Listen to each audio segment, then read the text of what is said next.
وَلِلَّهِ مُلْكُ السَّمَاوَاتِ وَالْأَرْضِ، اور اللہ کے لیے ہے بادشاہت آسمانوں اور زمین کی.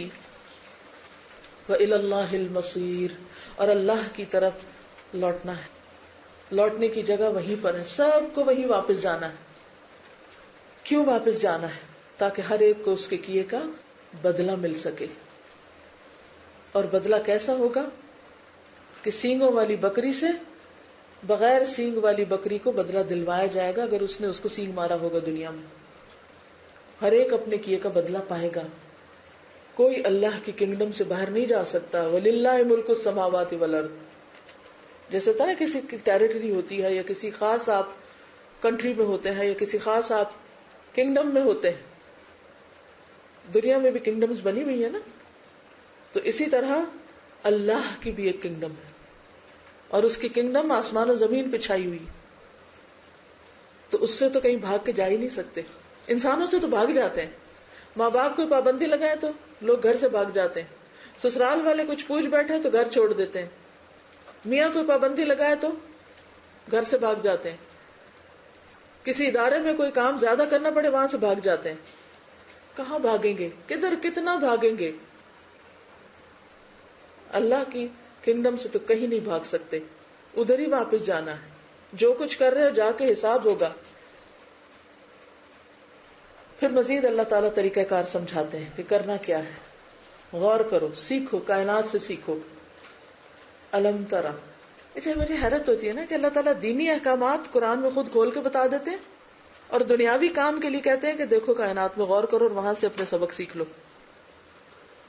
ایک آرگنائزیشن کیسی ہونی چاہیے، ایک شخص کا پرسنل بیہیویئر کیسا ہونا چاہیے، باقی چیزیں کیسی ہونی چاہیے، وہ باہر سے سیکھ لو جا کے. صرف ان میں اشارات دے دیے جاتے ہیں اور خود پھر غور و فکر کرنا ہوتا ہے. الم ترا، کیا تم نے دیکھا نہیں، ان اللہ، بے شک اللہ تعالی، یزجی سحابن، وہی چلاتا ہے بادلوں کو. وہ بادل چلاتا ہے. کبھی اڑتے بادل دیکھیں آپ تو حیرت ہوتی ہے نا، کدھر جا رہے ہیں، کہاں جا رہے ہیں، کہاں سے کہاں جا رہے ہیں. جب بھی وہ بادل دیکھتے ہیں کہ کدھر جا رہے ہیں، خصوصاً جب وہ موو کر رہے ہیں، چل رہے ہوتے ہیں. ان کو پتا ہے انہوں نے کہاں جانا، انہیں اپنا ایڈریس پتا ہے کہاں جا کے برسنا ہے، کہاں ان کا ڈیسٹینیشن ہے. ہمیں نہیں پتا ہوتا تو کس نے بتایا ان کو ڈیسٹینیشن؟ نہ ان کی آنکھیں ہیں نہ ان کا کوئی دماغ ہے، لیکن ان کو بھی پتا ہے اپنا کام.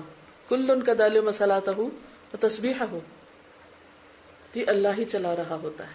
اور یزجی جو ہے کسی چیز کو سہولت، آہستہ اور نرمی کے ساتھ آگے چلانا ہوتا ہے، یعنی ہلکے ہلکے.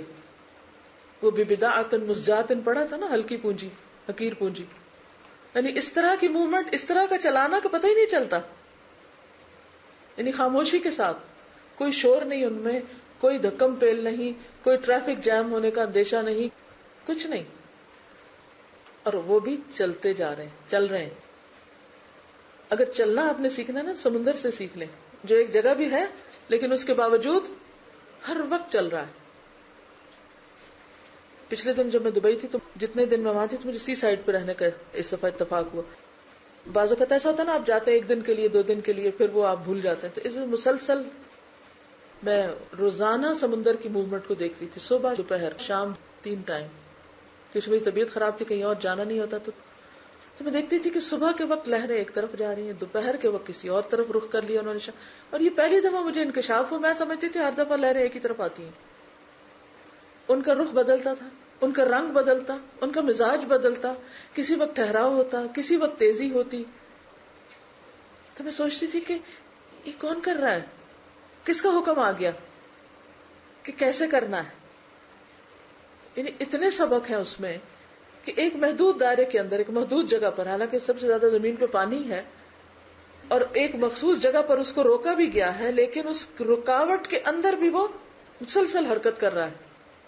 کیونکہ رک جانے میں تو موت ہے. اگر سمندر چلتا نہ رہے، اس میں لہریں اٹھتی نہ رہے، اس میں حرکت نہ رہے، تو اس کی زندگی نہ رہے. اور جو کچھ زندگی اس کے اندر ہے وہ ساری بھی ختم ہو جائے. تو ہم کیسے رک سکتے ہیں؟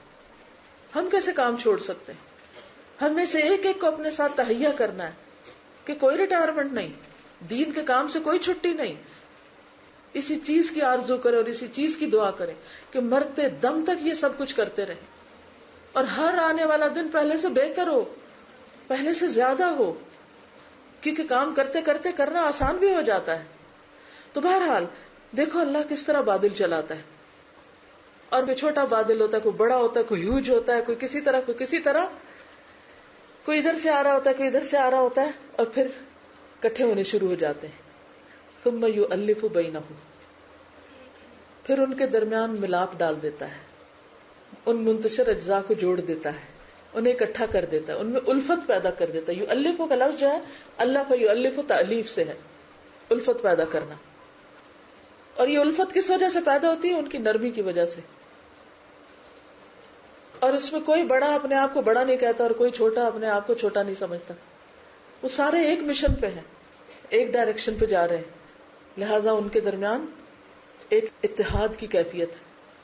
اور صرف کوئی مصنوعی اتحاد نہیں بلکہ باہم یکجان ہے، اکٹھے ہیں. بعض اوقات تہ بتہ بادل ہوتے ہیں.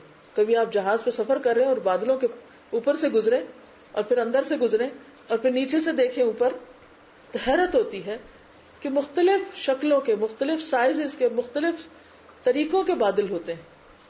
پوری سائنس ہے اس پر، یعنی ایک طرح کے بادل نہیں، لیکن ان کے درمیان جو چیز سب سے زیادہ فائدہ مند ہے وہ ان کا باہم ملاپ ہے.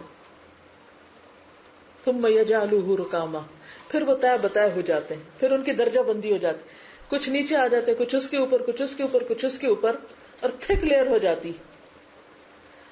اور یہ وہ کیفیت ہوتی ہے اکٹھے ہونے کی، اس اتحاد کی برکت سے.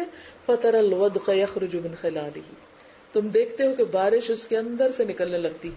جب تک بادل اکٹھے نہیں ہوتے، جمع نہیں ہوتے، ان میں الفت نہیں ہوتی، بارش نہیں برستی. اس سے کیا سبق ملتا ہے؟ اکیلے کچھ نہیں ہوتا. اکیلا بادل بس اکیلا اڑتا ہی رہتا ہے، ادھر سے ادھر اڑ کے چلا جاتا ہے، لیکن بارش نہیں برسا سکتا. نہ اس کا کوئی خاص سایہ ہوتا ہے اور نہ ہی اس کی کوئی بارش برستی.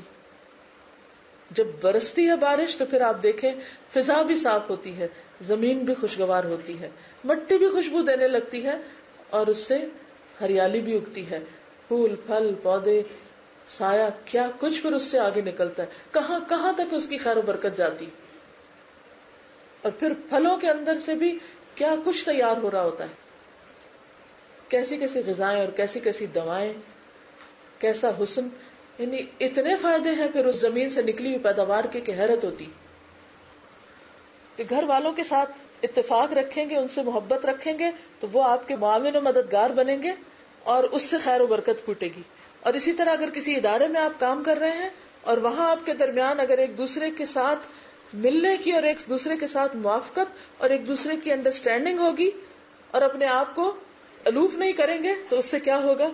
فَتَرَى الْوَدْقَ يَخْرُجُ مِنْ خِلَالِهِ، اتنی ہی بارش، اور بارش ہے ہی برکت کا سمبل، رحمت کا سمبل، اتنی ہی برکتیں عام ہوں گی، اتنے ہی اور لوگ سیراب ہوں گے.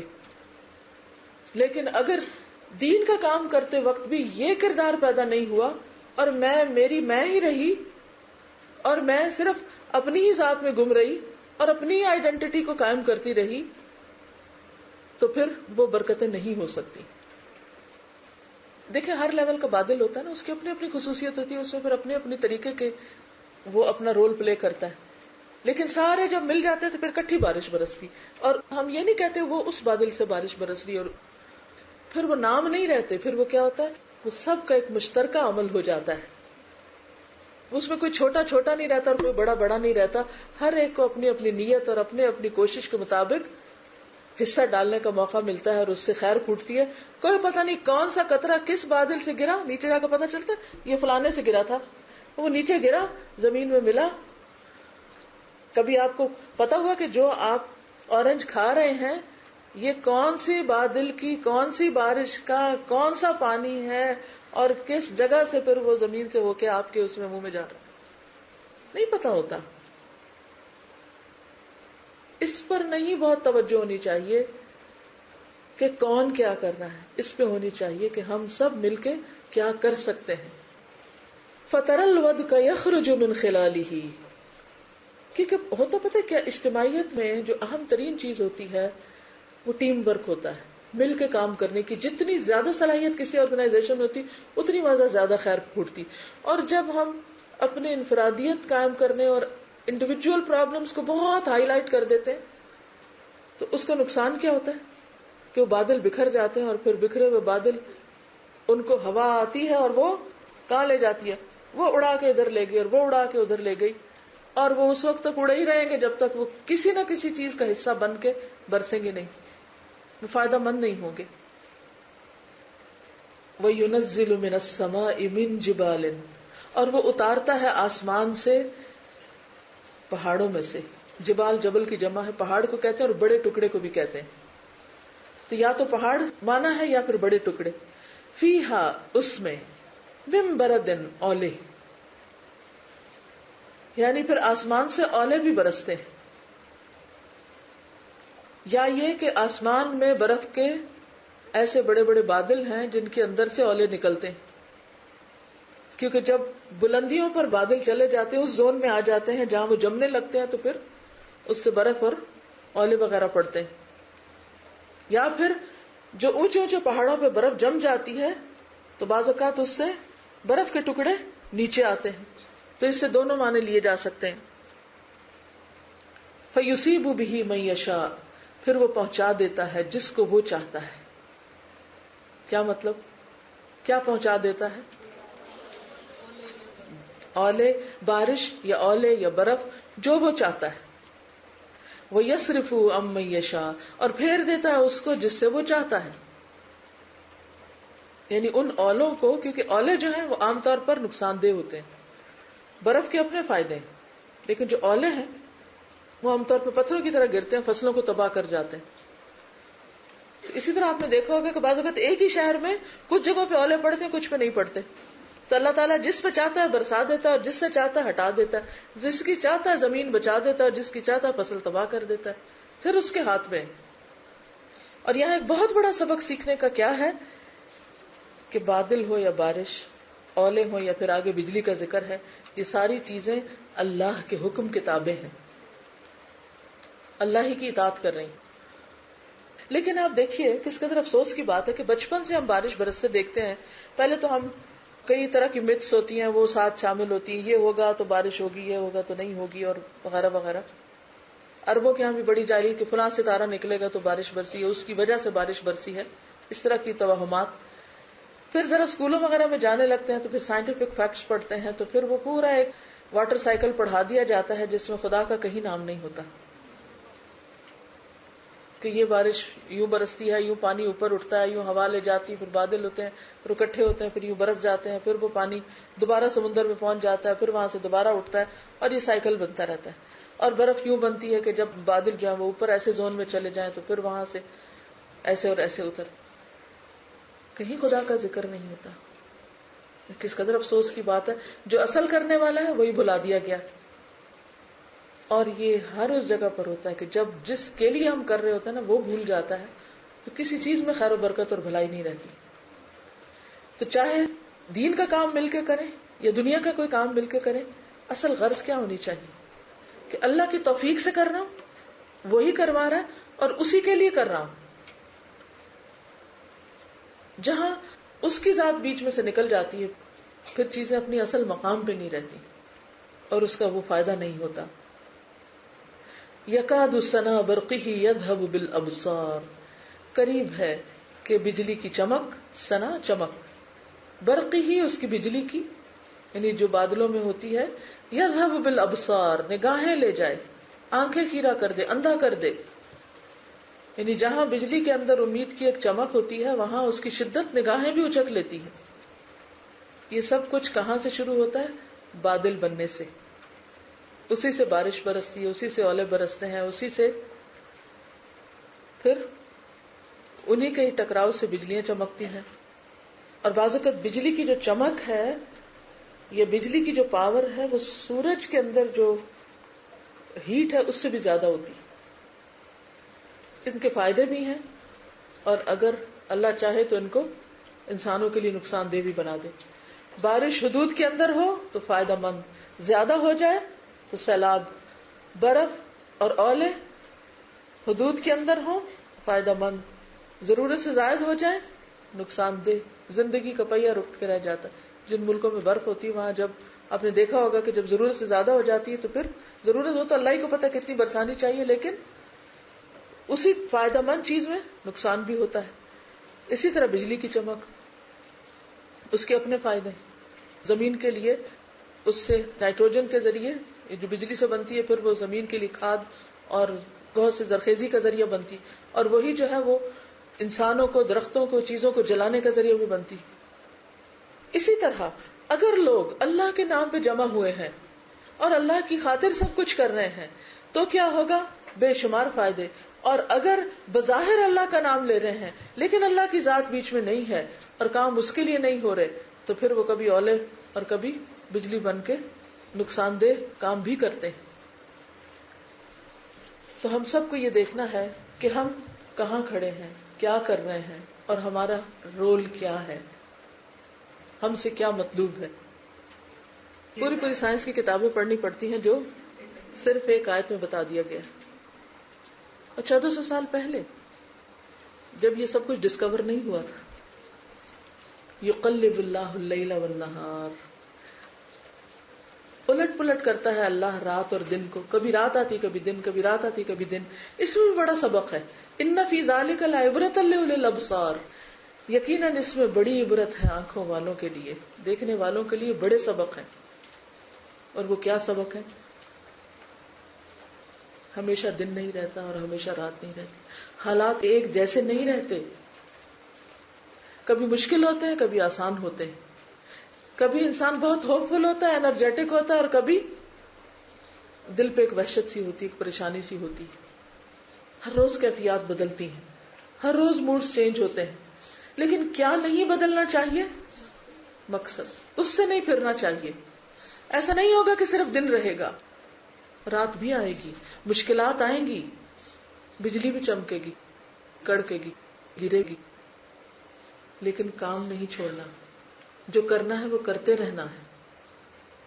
لیکن ہماری تو سائیکالوجی کیا ہے کہ بادل آ گئے تو آج چھٹی کر لیں، آج کام پہ نہیں جاتے کہ بارش ہو گئی، آج کچھ اور ہو گیا. یہ ہماری ایفیشنسی ہوتی. Emotions can change but vision can not change. مقصد سے نظر نہ ہٹے. کبھی ہم بیمار ہوں گے، کبھی تندرست ہوں گے، کبھی بھاگ بھاگ کے کچھ کرنے کو دل چاہے گا اور کبھی ایک قدم اٹھانا بوجھل ہوگا. کبھی کوئی آپ کو ویلکم کرے گا اور کبھی آپ کو دوسری صورتحال کا سامنا ہوگا. کبھی آپ کا کام جو ہے اپریشیٹ کیا جائے گا اور کبھی آپ کی ایفرٹس کو کوئی دیکھے گا بھی نہیں. کبھی دن ہوتا ہے کبھی رات ہوتی. تو ایسی صورت میں کیا ہوتا ہے؟ لیکن کام تو چلتا ہی رہے گا، کیونکہ ہمارا کام لوگوں کے تابع نہیں ہے. جب تک ہم لوگوں کی خاطر اور لوگوں کی وجہ سے کام کریں گے کام نہیں ہو سکے گا. اب آپ دیکھ رہے ہیں ترتیب، کل ان کا دل مسلات ہو تسبیح ہو. اب یہ نہیں کہ مجھے اپنا کام آگے میں اڑان کہیں اور جا رہی ہوں، کچھ اور کرنے لگی ہوں، نہیں، پھر بھی مل کے کام کریں گے تو ہی کام ہوگا. اور پھر جب کام کریں گے بارش بھی برسے گی اور رات بھی آئے گی. اور آپ دیکھیے کہ یقلب اللہ اللیل والنہار میں کبھی دن کو بادل اندھیرا کر دیتے ہیں، دن رات بن جاتی، اور کبھی رات میں چاند نکل آتا ہے فل مون تو وہ دن کی طرح نظر آ رہی ہوتی ہے. یہ تبدیلیاں ہم اپنی آنکھوں سے مشاہدہ کرتے ہیں. اور کبھی دن لمبے ہو جاتے ہیں کبھی دن چھوٹے ہو جاتے ہیں، کبھی راتیں لمبی ہو جاتی ہیں کبھی راتیں چھوٹی ہو جاتی ہیں. اسی طرح کبھی کوئی کام بہت زیادہ ہو جاتا ہے، کوئی کام چھوٹا سا ہوتا ہے جلدی سے کر لیتے ہیں آپ. کبھی گرمی ہوتی کبھی سردی ہوتی. بہت سبق ہے اس میں. اور سب سے بڑا سبق جو سیکھنے کا وہ کیا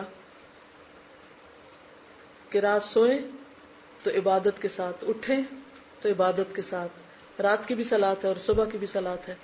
یہ تھوڑی ہوتا ہے کہ آج ہم بیمار ہیں آج نہیں نماز پڑھتے، یا آج میرا موڈ بہت اچھا تو میں 2 دفعہ فجر پڑھ لیتی ہوں. ہم سب کے لیے سے بہت بڑا سبق یہ بھی ہے، ہم ہوں گے یا نہیں ہوں گے، یہ سب چلتا رہے گا. شخصیتیں آتی ہیں شخصیتیں جاتی ہیں، انسان آتے ہیں اور جاتے ہیں، لیکن اللہ کا کام ہوتا رہتا ہے. یہاں کوئی بھی اور کچھ بھی ہمیشہ کے لیے نہیں ہے. کیونکہ ہم سب سے زیادہ ڈسٹرب کب ہوتے ہیں؟ جب کوئی چینج واقع ہوتا ہے، یا نہیں؟ ہماری روٹین میں چینج آ جائے، ہمارے سونے جاگنے کے وقت میں کوئی چینج آ جائے. آپ نے دیکھا ہوگا کہ سب سے زیادہ ہم برہم کب ہوتے ہیں, ہمارا موڈ آف کب ہوتا ہے؟ خود پہ غور کیجئے نا, میں تو اپنی بات کر رہی ہوں, آپ اپنے آپ کو ٹٹول لیجئے. کیا کیا چیزیں, سردی ہو گئی ہے بہت, گرمی ہو گئی ہے بہت, دن بہت لمبے ہو گئے ہیں, راتیں بہت لمبی ہو گئی ہیں, انسانوں میں تبدیلی آ گئی ہے, فلاں تو پہلے جیسا رہا ہی نہیں. وہی وسوسہ شیطان بار بار ڈالے گا. حالانکہ اگلے دن آپ دیکھیں گے تو آپ کہیں گے اسی زبان سے کہیں یہ تو پہلے سے بھی اچھا ہو گیا. بلیو می, یہ سب شیطانی وسوسے ہوتے ہیں جو ہمیں مقصد سے ہٹائے رکھتے ہیں اور ہمیں وہ سوچواتے ہیں جو سوچنے کی ضرورت نہیں. اگر کسی کے دل میں اللہ نے ہماری محبت ڈالی تو وہ بھی اللہ نے ہی ڈالی ہے, اور اگر کسی کے دل سے نکالی ہے تو بھی اللہ کا کام ہے. ما الفت بین قلوبہم, اگر لوگ بدل جائیں, بے وفا ہو جائیں تو آپ اسی پہ روتے رہیں گے اور اللہ کا کام چھوڑ دیں گے. ہم سب کی سب سے بڑی مشکل کیا ہے؟ بہت جلدی پھسلتے ہیں, بہت جلدی گرتے ہیں, بہت جلدی بدلتے ہیں. ہم سب کے بدلنے کی شکایت کرتے ہیں اور خود سب سے زیادہ اپنے کام میں سستی کر رہے ہوتے ہیں. پھر فرمایا, ایک اور منظر دکھا رہے ہیں اللہ تعالیٰ, واللہ خلق کل دابہ, ساری مخلوق اللہ نے بنائی ہے, وہ تمہاری مرضی کے مطابق نہیں کام کر سکتی, ہر کوئی مختلف ہے. واللہ خلق کل دابۃ من ماء, اصل سب کی ایک ہی ہے, زندگی کا سورس ایک ہی ہے, پانی, جس میں توحید کا سبق بھی ہے, لیکن ان کی ظاہری شکل و صورت فرق ہے. فمنہم من یمشی علی بطنہ, کچھ اپنے پیٹ پہ چلتے ہیں جیسے سانپ, مچھلی, کیڑے مکوڑے وغیرہ. ومنہم من یمشی علی رجلین, کچھ دو پاؤں پہ چلتے ہیں جیسے انسان اور کچھ پرندے. ومنہم من یمشی علی اربع, اور کچھ ہیں جو چار پہ چلتے ہیں جیسے سارے بہائم, انعام, مویشی جانور. آپ کو کیا اعتراض؟ یخلق اللہ ما یشاء, اللہ جیسے چاہتا ہے پیدا کرتا ہے. کیونکہ کچھ ایسے ہیں جن کے نہ دو ہیں نہ چار ہیں بلکہ 8 اور اس سے بھی زیادہ ہے, کیکڑا, مکڑی وغیرہ. یخلق اللہ ما یشاء, جتنے چاہے کسی کو پاؤں دے دے. پاؤں اور چال کی بات یہاں کیوں کی گئی کہ زندگی میں کام بھی کیا ہے؟ دراصل چلنا. ہم سب چل رہے ہیں, ہم سب اپنا اپنا کام کر رہے ہیں, ٹھیک ہے ہم کر رہے ہیں. ہم سب سے کیا ایکسپیکٹ کرتے ہیں؟ سب ہماری طرح ہو, بلکہ اس سے بھی خود نہ بھی کریں تو ہم سے زیادہ اچھا کر کے دکھائیں. ہر ماں باپ اپنے بچوں کے اوپر مصیبت لادے ہوئے کہ ہم سے اچھا بن جاؤ, ہم سے زیادہ آگے نکلو. اچھا, لیکن ہر ایک نہیں ایک ہو سکتا. توقعات چھوڑ دیں, کچھ نے چلنا ہی پیٹ کے بل ہے, رینگ رینگ کے چلنا ہے. جب بھی کسی ادارے میں, گھر میں, کسی برادری میں, سوسائٹی میں, کہیں بھی جہاں بھی لوگ مل کے کام کرتے ہیں, آپ کو ہر طرح کے لوگ ملیں گے. کچھ رینگنے والے ہوں گے, کچھ دو پاؤں پہ چلتے ہیں, اسٹریٹ چال ہے, کچھ 4 پہ چلتے ہیں اور کچھ اس سے زیادہ مختلف. کچھ تیز چلتے ہیں, کچھ آہستہ چلتے ہیں, لیکن سب کو ساتھ لے کے چلنا ہے. اور ہر انسان سے وہی توقع رکھنی ہے جس طرح اللہ نے اس کو بنایا ہے. اس کو آپ بدل نہیں سکتے, لیکن اس نے اپنے حصے کا کام کرنا ہے. آپ نے دیکھو کہ رینگنے والے جانور جو کام زمین کے اندر رینگ رینگ کے کر رہے ہوتے ہیں, وہ بعض اوقات بڑے بڑے شیر بھی نہیں کرتے. شیر دیکھنے میں شیر نظر آتا ہے, لیکن وہ کام نہیں کر سکتا جو رینگنے والے کیڑے نے کرنا ہے. شیروں کو تو وہ نظر بھی نہیں آئے گا, جو تو اپنی دوڑ میں لگے ہوئے ہیں. تو یہ بھی ایک آرگنائزیشن کا پرفیکٹ نقشہ ہے, ایک گھر کے لیے پرفیکٹ نقشہ ہے. ہم چاہتے ہیں ہر بچہ کیا ہو, اور اگر بیچارہ کسی وجہ سے کوئی کم ہو, ہمیں نہیں پتا اس نے ہمارے لیے کتنی خیر برکت کا باعث بننا ہے. ہوتا ہے نا کہ بچوں میں فرق ہوتا ہے, ہر بچے میں. کوئی بچہ بہت سلو کام کرتا ہے, کوئی بچہ بہت فاسٹ ہوتا ہے. اچھا, ہم جو فاسٹ ہوتا ہے اس کو تو کم دیکھتے ہیں, جو سلو ہوتا ہے اس پہ روتے رہتے ہیں. ہمیں کیا پتا کہ یہ بچہ ہماری بخشش کا ذریعہ بن جائے. ہمیں نہیں پتا کہ کوئی شخص جس کو ہم نکما سمجھ رہے ہیں وہ ہمارے لیے اس کا چھوٹا سا کام بھی کتنی برکت کا باعث بن جائے. ان اللہ علی کل شیء قدیر, اللہ ہر چیز پہ قادر ہے, اللہ ہر چیز کے اوپر قادر ہے. تو بات یہ ہے کہ پانی نے سب میں مساوات قائم کر دی ہے. جو لائف ہے وہ سب کے لیے ایک کامن چیز ہے جو سب کے اندر ہے. اس بنا پہ سب کو, ہر جاندار کو کیا کرو, اہمیت دو, کیونکہ ہر جاندار جو ہے ہر ذی روح قابل قدر ہے. نبی صلی اللہ علیہ وسلم نے ہمیں احسان کا حکم دیا ہے ہر کل ذی کبد رطب، ہر طرف جگر رکھنے والے کے لیے. اور آخر میں اللہ تعالیٰ فرماتے ہیں لقد انزلنا آیات مبینات، ہم نے آیات مبینات اتار دی ہیں. تمہارا کام ہے کہ آنکھیں کھولو اور ان کو سمجھو. واللہ یہدی من یشاء الی صراط مستقیم، اور اللہ جس کو چاہتا ہے سیدھے راستے پہ چلا دیتا ہے، اس کو ہدایت دیتا ہے، اس کو اپنی طرف آنے کا راستہ بتا دیتا ہے. لیکن ضروری ہے کہ ایک طرف قرآن سے فائدہ اٹھائیں اور دوسری طرف اپنے سراؤنڈنگ پہ غور و فکر کریں. وآخر دعوانا ان الحمد للہ رب العالمین. سبحانک اللہم وبحمدک نشہد ان لا الہ الا انت نستغفرک ونتوب الیک. السلام علیکم ورحمۃ اللہ وبرکاتہ.